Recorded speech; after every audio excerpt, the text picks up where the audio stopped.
The current state of Gauteng's water infrastructure is dire. Leaking pipes, insufficient reservoirs and delayed infrastructure projects are worsening the situation. Maintenance has been woefully inadequate, leading to a range of problems: increased water losses, reduced capacity, and ultimately insufficient water supply to meet the demands of a rapidly growing population. The Gauteng Department of Infrastructure says an implementation plan has been designed with municipal councillors to tackle the decaying infrastructure. Municipalities do have plans, but it's one thing to have plans. It's another whether plans are working. And that is why with Rent Water we have mandated them to do monitoring, post the water MBs and say, okay, we are seeing progress, we are seeing reductions, we are saving more water. In addition to infrastructure maintenance, it's also the need to urgently expand infrastructure. During a water imbizo on Friday, bulk water supplier Rand Water said one of the major challenges it's facing is an outstanding debt owed to them by municipalities.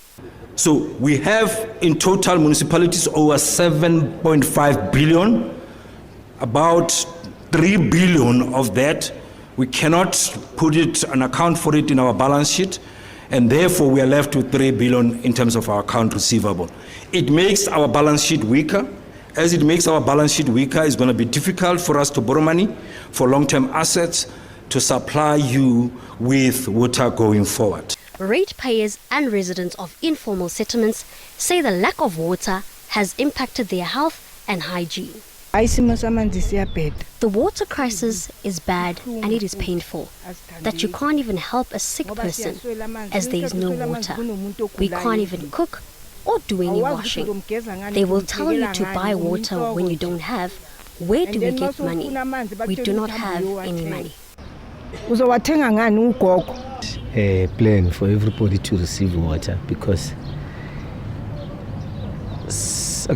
there are residents who are not employed, and we were told that we need to buy water.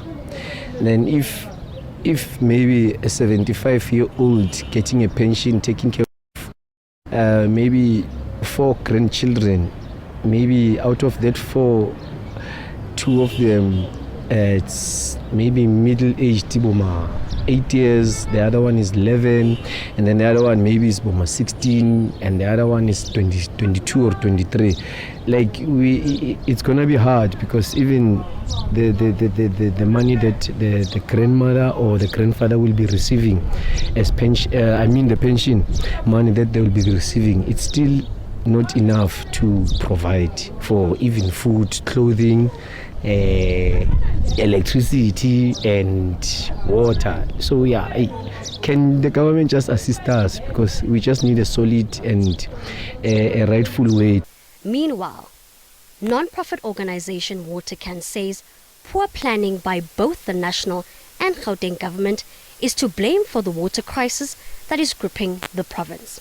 There is, of course, an increase in the number of people living in the city of Johannesburg, but the population has increased over a number of years. So we need better planning, and that is key. And at this point, I think we need better communication, but also we need people to be mindful that our water woes are not going to be solved overnight.